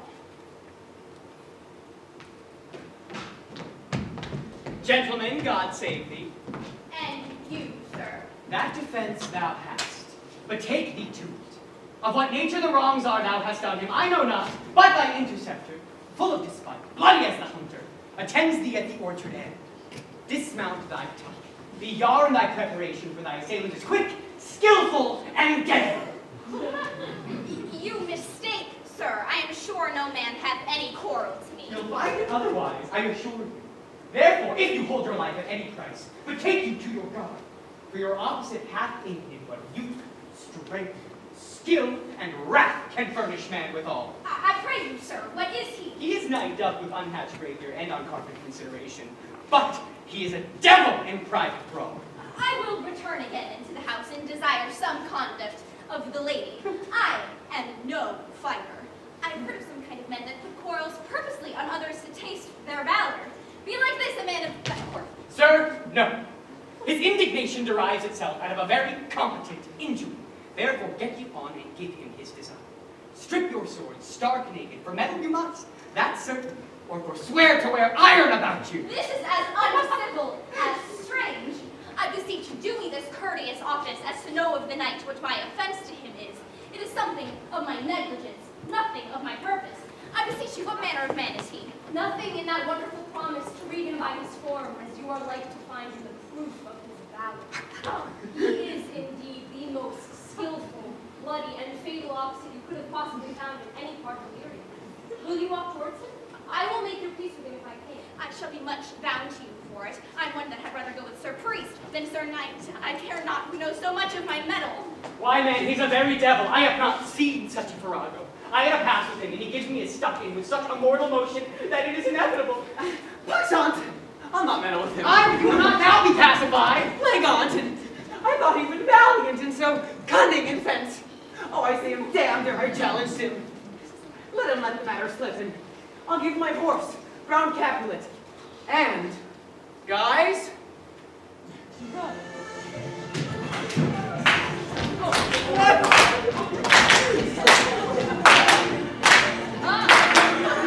So I have this jewel.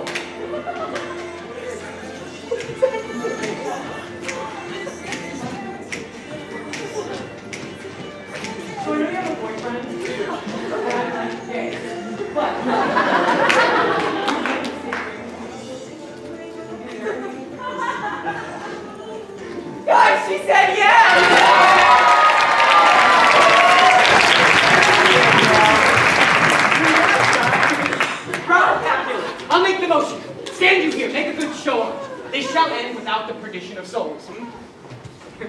ride your horse as well as I can. Come, sir, there's no remedy. He will fight with you for his oath's sake. Therefore, draw for the importance of his vow. He protests he will not hurt you. Oh, pray God defend me.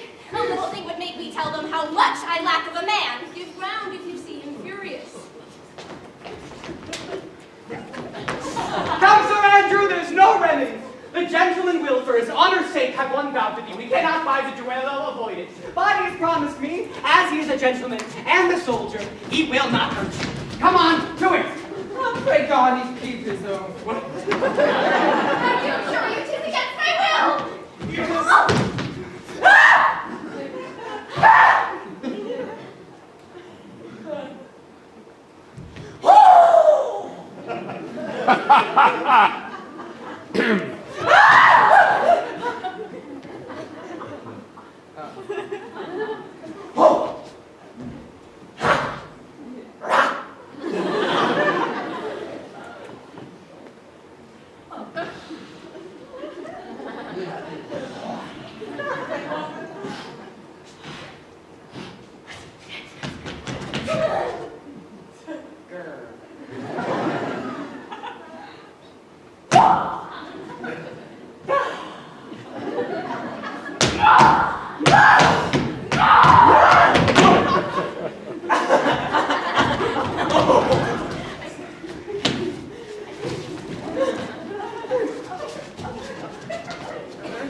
I arrest thee at the suit of Count Orsino. You do mistake me, sir. Oh, no, sir, no jot. I know your favor well, though now you have no sea cap on your head.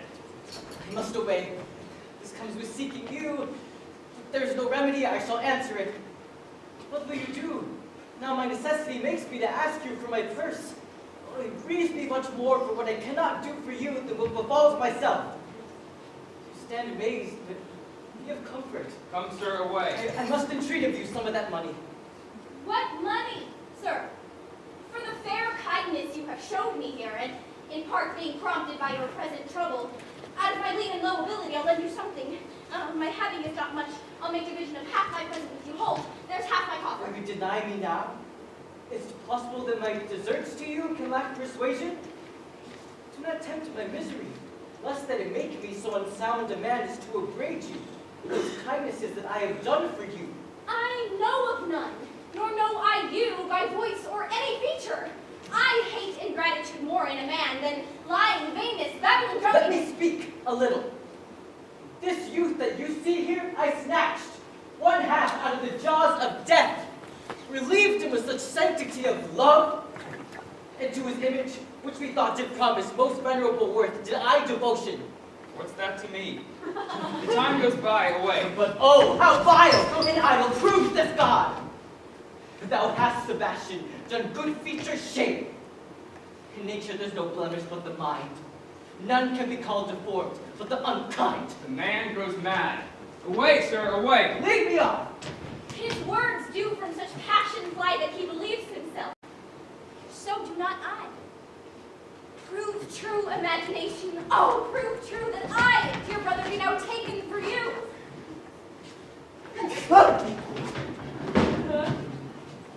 He named Sebastian. I, my brother, know, yet living in my glass. Even such and so in favor was my brother, for he went still in this fashion color ornament, for him I imitate. Oh, if it prove tempests are kind and salt waves fresh in love. Make me believe I am not sent for you. Go to, thou art a foolish fellow. Let me be clear of Oh, you. how loud is Katy? No, I do not know you, nor am I not sent you by my lady to bid you come speak with her. Nor your name is not Master Cesario, nor this is not my nose neither. Nothing that is so is so. I prithee, vent thy folly somewhere else. Thou knowst not me. Vent my folly. He has heard this word of some great man and now applies it to a full vent. My folly? I am afraid that this great lover the world will prove a copy. I prithee, sir, ungird thy strangeness and tell me what I shall vent to my lady. Shall I vent to her that thou art coming? I prithee, foolish Greek, depart from me. There's money for thee. If you tarry longer, I shall give worse news. Now, sir, do we meet again?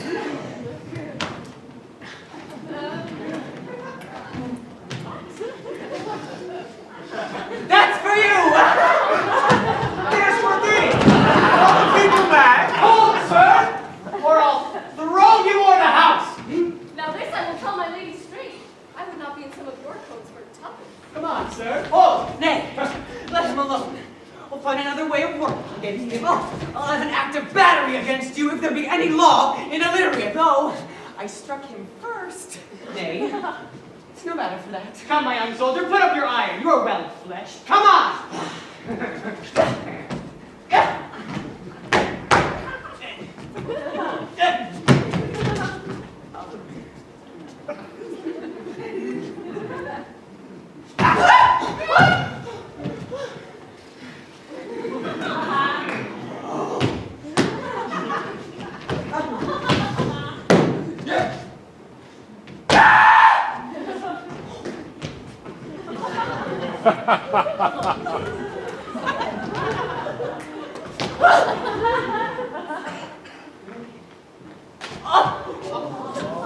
What wouldst thou now? You must have an ounce or two of this malapert blood from you.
How runs the stream? Or I am mad, or else this is a dream. Let fancy still my sense in Lethe steep. If it be thus to dream, still let me sleep. Nay, come, I prithee. Wouldst thou be ruled by me? Madam, I will. Oh. Say so and so be. Nay, I prithee, put on this gown and this beard. Make him believe you are Sir Toby the curate. Go, do it quickly. I'll call Sir Toby the whiles.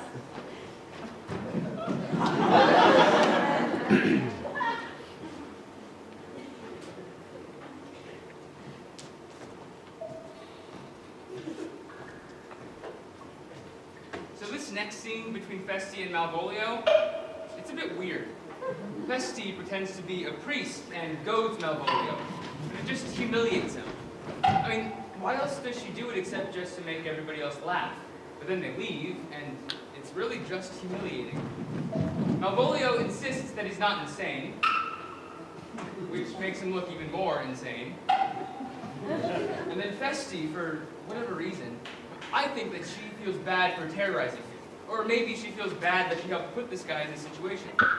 Feste decides to listen and provide actual help by bringing Malvolio pen and paper with which to write a letter to Olivia. And then she leaves with the final song to taunt him. But I imagine that when Malvolio is alone, he's really alone. And he's done more to isolate himself than to be himself and connect with people that he loves or could have loved. That hurts. When you go through the ritual of making yourself something else for someone else, you begin to believe yourself. And then it is yourself. And you're nowhere that you actually want to be, and you're not loving the person that you want to love. But hey, maybe they'll read your mind someday. That would be easier than saying I love you.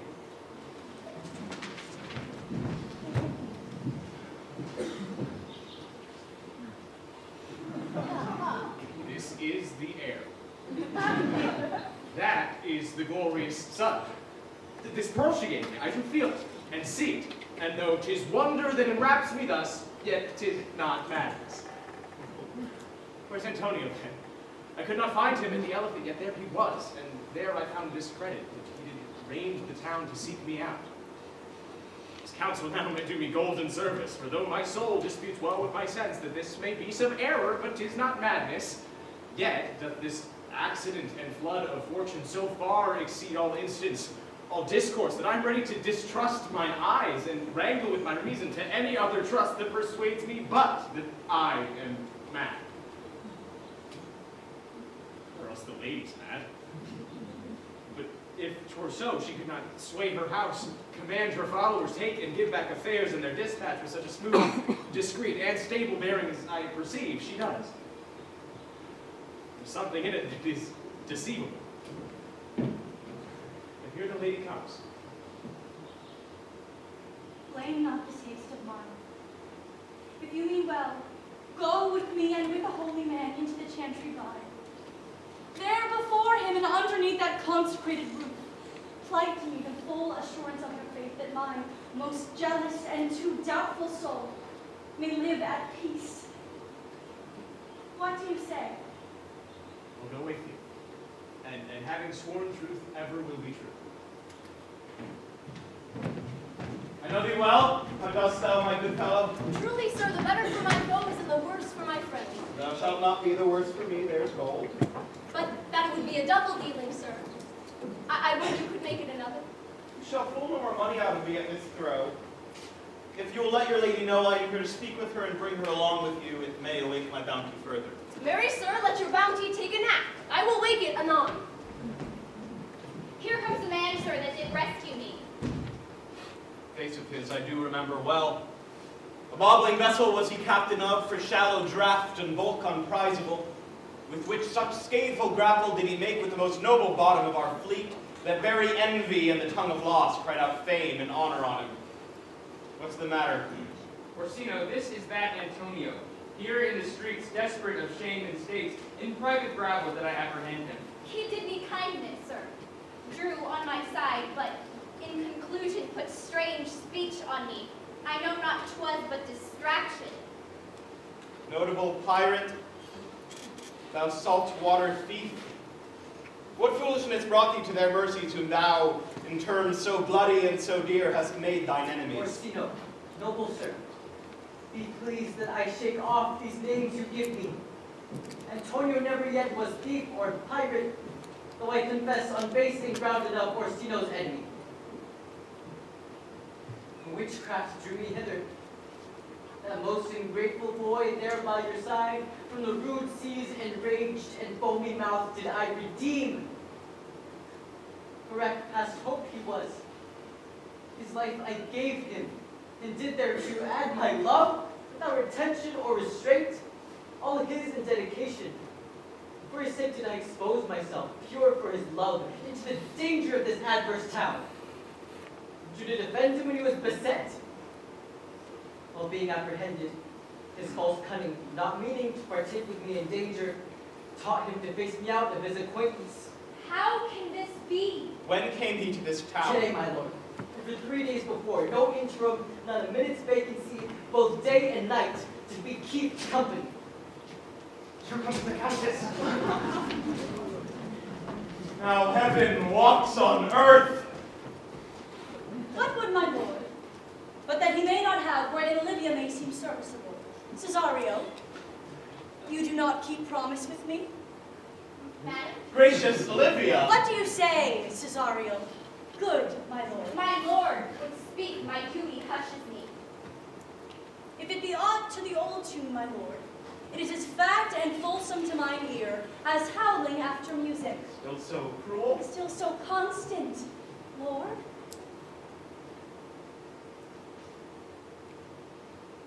What perverseness? You uncivil lady, to whose ingrate and inauspicious altars my soul, the faithfulest offerings have breathed out that their devotion tendered. What shall I do? Even what it please my lord, that shall become him. Since you to non-regardance cast my fate, and that I partly know the instrument that screws me for my true place in your favor, live you, the marble-breasted tyrant still. But this your minion, whom I know you love, and whom by heaven I swear I tender dearly, him will I tear out of that cruel eye, where he sits crowned in his master's spite. Come, boy, with me. My thoughts are ripe in mischief. I'll sacrifice the lamb that I do love, despite a raven's heart within a dove. I, most jocund, apt, and willingly to do you rest, 1,000 deaths would die. Wherefore, Cesario?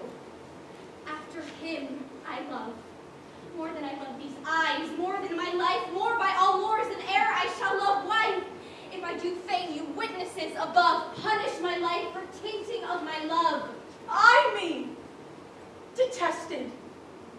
How am I beguiled? Who does beguile you? Who does do you wrong? Hast thou forgot thyself? Is it so long? Come. Away. Whither, my lord? Cesario! Husband! Stay!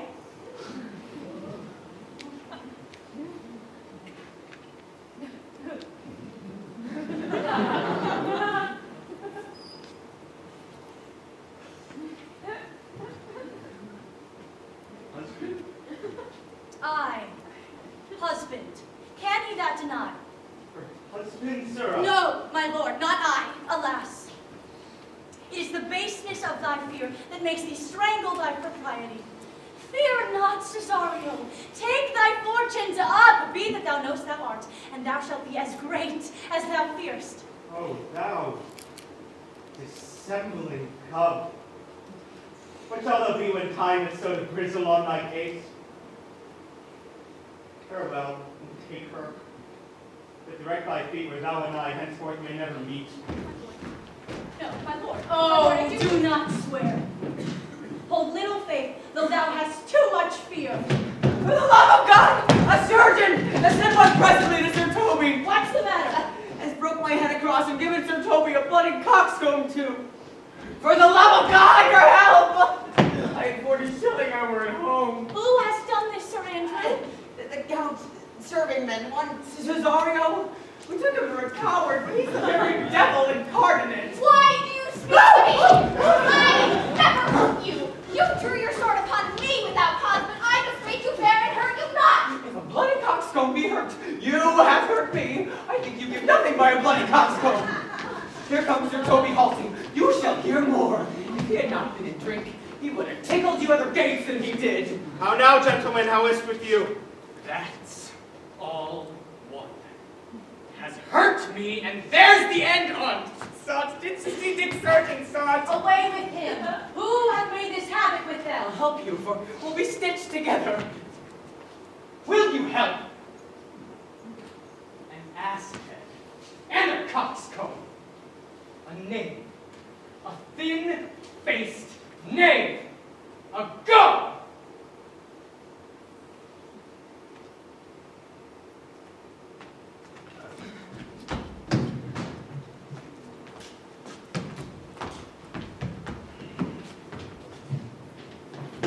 am sorry, madam, I have hurt your kinsman. But had it been the brother of my blood, I must have done no less with wit and safety. You throw a strange regard upon me, and by that I do perceive hath offended you. Pardon me, sweet one, even for the vows we gave each other. But One face, one voice, one habit, but two persons. A natural perspective this is and is not. Antonio! Oh, my dear Antonio, how the hours have racked and tortured me since I've lost thee. Sebastian, are you? Fearest thou that, Antonio? How have you made division of yourself? An apple cleft in two is no more twin than these two creatures. Which is Sebastian? Most wonderful.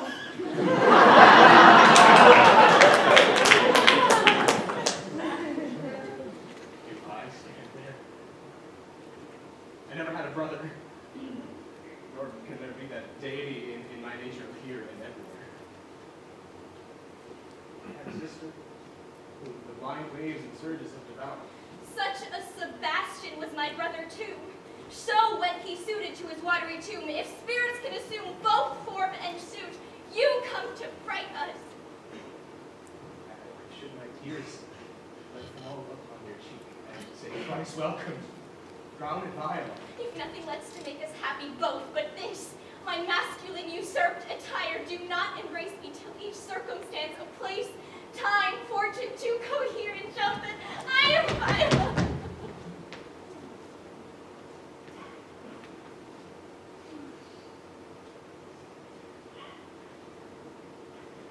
Which, to confirm, I'll bring you to a captain in this town where lie my maiden weeds, by whose gentle help I was preserved to serve this noble count. All the occurrence of my fortune since hath been between this lady and this lord. So comes it, lady, you have been mistook. But nature to her bias drew in that. You would have been contracted to a maid, nor are you therein by my life deceived. You are betrothed to both maid and man. If this be so, as yet the glass seems true. I shall have share in this most happy wrack. Boy, thou hast said 1,000 times I never such love woman like to me. And all those sayings will I overswear, and all those swearings as true in soul as doth an orb continent. The fire that severs day from night. Give me thy hand. Let me see thee. Of Malvolio? Malvolio. See him delivered full. Bring him hither.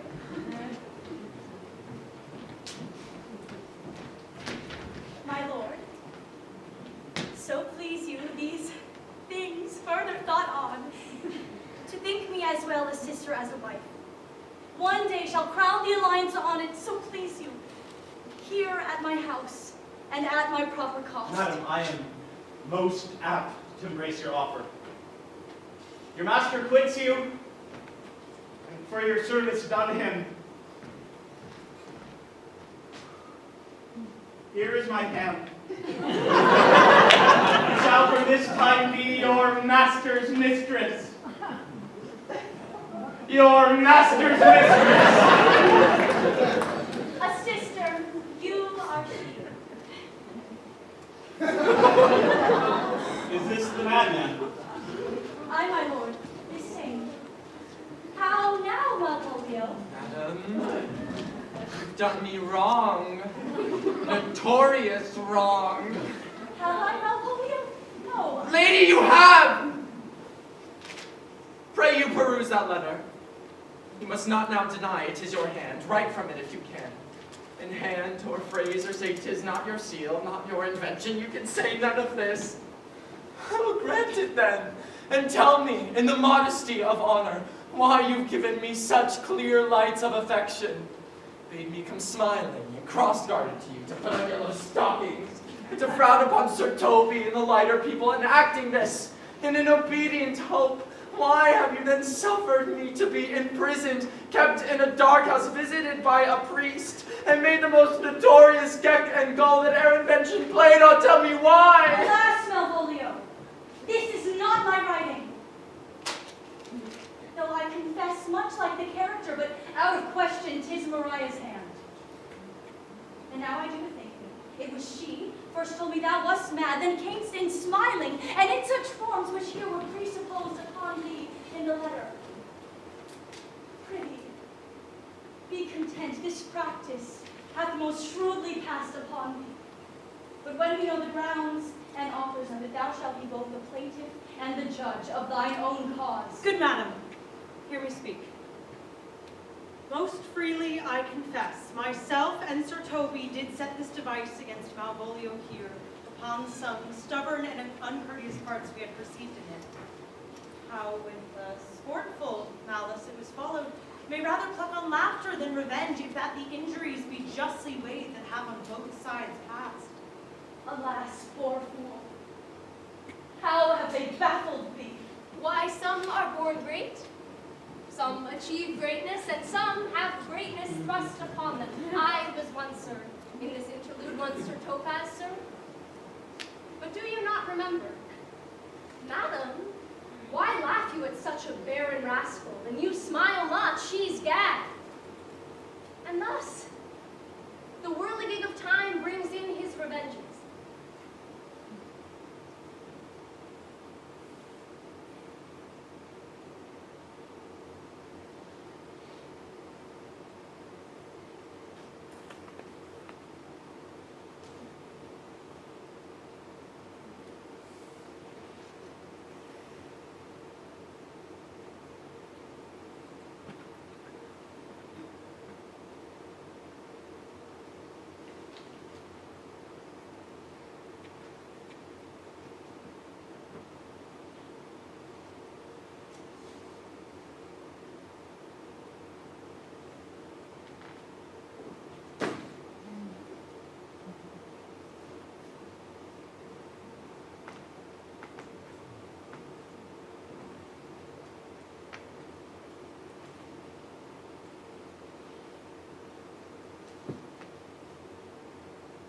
I'll be revenged on the whole pack of you.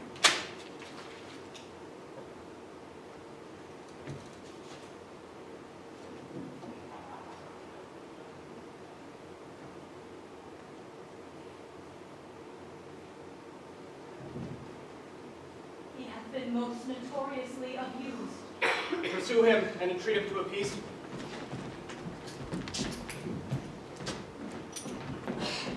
He hath not told us of the captain yet. When that is known in golden time convents, a solemn combination shall be made of our dear souls. Meantime, sweet sister, we will not part from hence. Cesario, come. For so you shall be while you are a man. But when in other habits you are seen, Orsino's mistress, and his fancy's queen.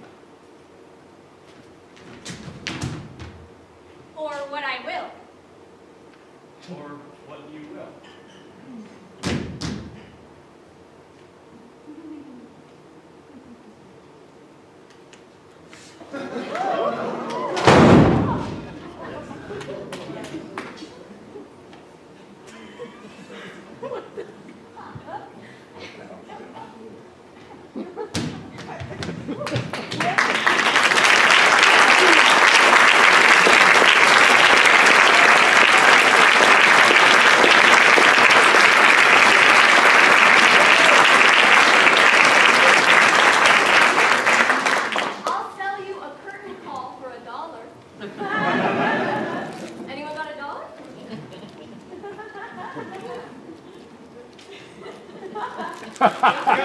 Woo!